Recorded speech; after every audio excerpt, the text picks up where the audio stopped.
जीवन तमाम संभावनाओं का के साथ एक अंतहीन प्रतीक्षा है। न संभावनाओं का अंत है, न ही प्रतीक्षा की। दोस्तों, मेरा नाम है दीपक कुमार त्रिपाठी और आज मैं बात कर रहा हूँ श्री राघवेंद्र सिंह जी द्वारा लिखी गई किताब पूर्वांचल हॉस्टल की।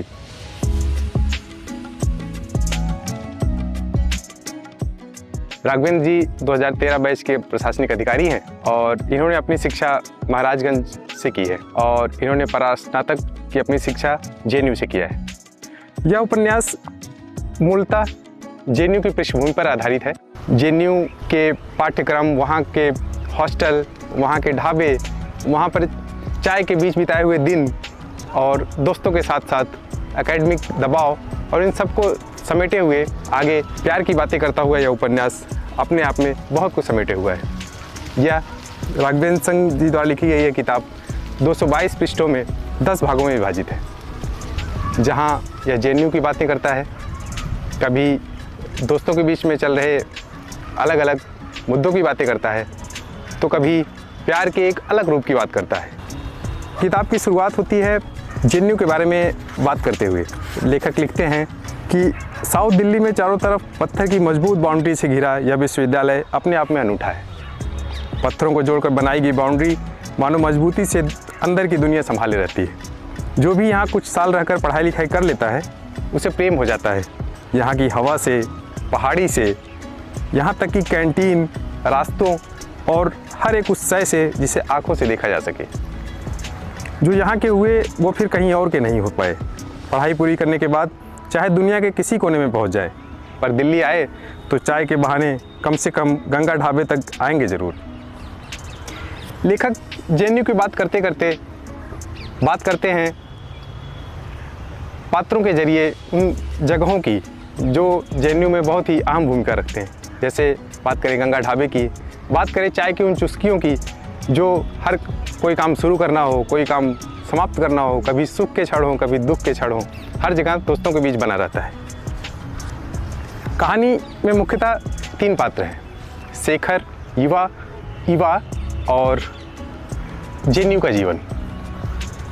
लेखक संबंधों की बात जब करते हैं तो वो लिखते हैं, साथ दिखने के मायने कितने गहरे होते हैं। साथ दिखना मतलब एक दूसरे की उपस्थिति को सामने वाले की तमाम कमियों और बुराइयों के साथ स्वीकार कर लेना।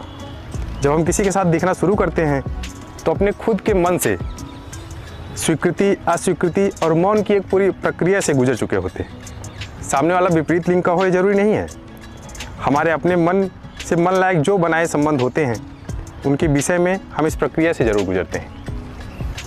संबंधों की बात करते करते लेखक बहुत से आयामों की बात करते हैं, चुनाव की बात करते हैं, क्योंकि जेएनयू अपने आप में एक स्वच्छंद विचारों वाला और आपको स्वच्छंद विचारों की सोच तक पहुंचाने वाला एक संस्थान है। चुनाव की बात करते करते ये वहाँ के चाट सम्मेलन की बात करते हैं, वहाँ पे रात में बिताई गई पलों की बात करते हैं और शेखर के जरिए जब वो हॉस्टल में जाता है नई नई जगह तो सुख की एक अलग व्याख्या करते हैं।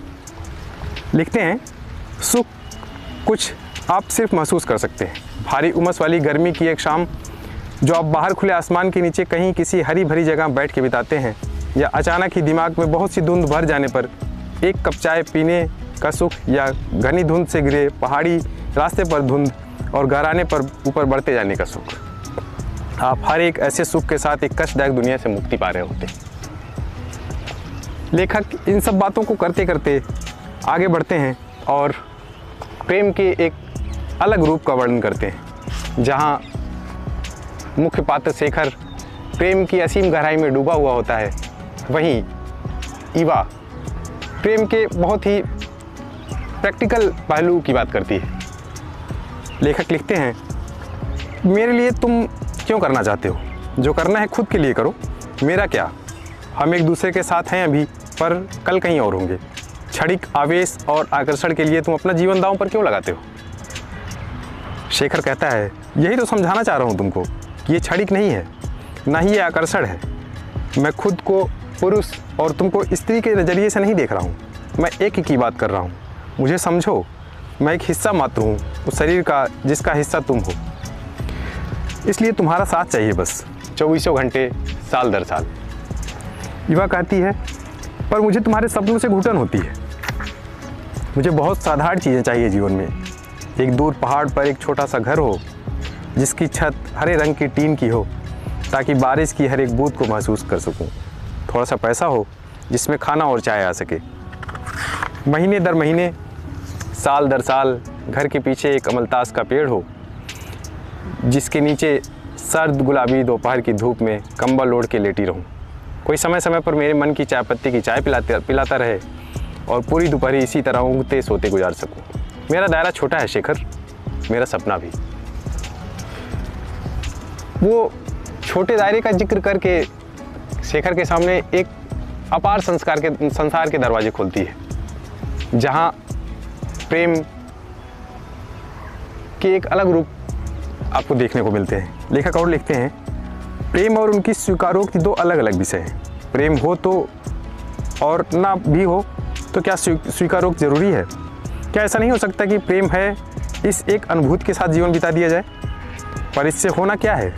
अगर जिससे प्रेम होता है उसके अंतर्मन में इस तरह की कोई अनुभूति ना हो, तो ऐसे प्रेम का फल ही क्या है? प्रेम में कभी खुशी के पल तो कभी दुख के पल आते हुए कहानी आगे बढ़ती रहती है। शेखर जो अपने एकेडमिक प्रोसेस में भी लगे हुए साथ साथ युवा के साथ प्रेम तलाश रहा होता है, और धीरे धीरे वो JNU के दिन वहाँ पहुँच जाते हैं जहाँ लगता है कि अब यहाँ से निकलना होगा या फिर जीवन किसी नए राह पर चलेगी। और इसी के साथ कहानी मोड़ लेती है और शेखर एक नई जगह अपना इंटरव्यू देता है और उसे जॉब के लिए सिलेक्शन हो जाता है। आगे कहानी में और पल आते हैं जहाँ पे किसी जगह पर लंबी समय रहने के बाद वहाँ से जाने का दुख जो होता है उसका वर्णन मिलता है, और धीरे धीरे कहानी अपने अंत की तरफ जाती है।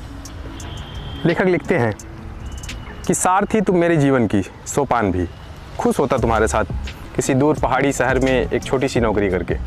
जहाँ तुम होती सर्द मौसम होता, बादलों से घिरा आसमान होता, चमकीली धूप होती, मैगी हर नुक्कड़ पर मिलती, और पैसे उतने ही होते जितने में हम दोनों सुख से रह लेते।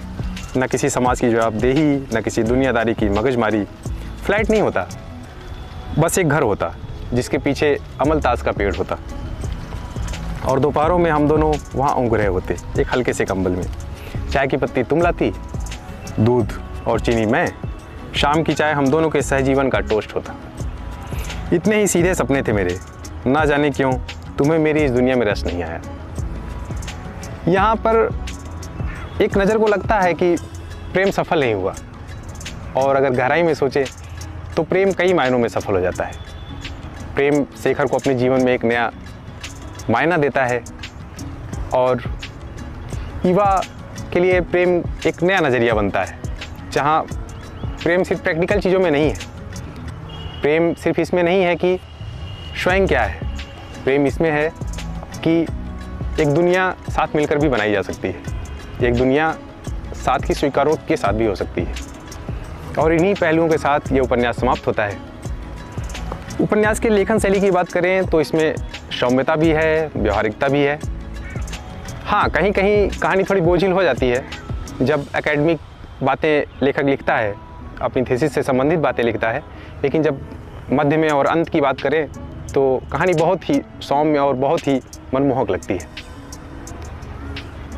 इस उपन्यास के जरिए आप JNU के जीवन के बारे में जानेंगे, देश के सबसे प्रतिष्ठित संस्थान के बारे में जानेंगे, और साथ ही प्रेम के एक अलग रूप तो आपको देखने को मिलेगा ही।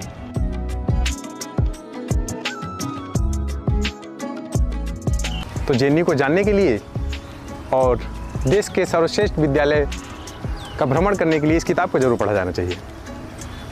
अब किताब की रेटिंग की बात करते हैं तो मैं 5 में से इस बुक को 3 की रेटिंग पे रखूँगा। इसकी सुंदर कहानी के लिए, इसके सुंदर पात्रों के लिए, और इनके पृष्ठों पर उकेरे गए उस JNU के जीवन के लिए जो हर एक छात्र, हर एक मनुष्य को जानना, समझना और देखना चाहिए। धन्यवाद।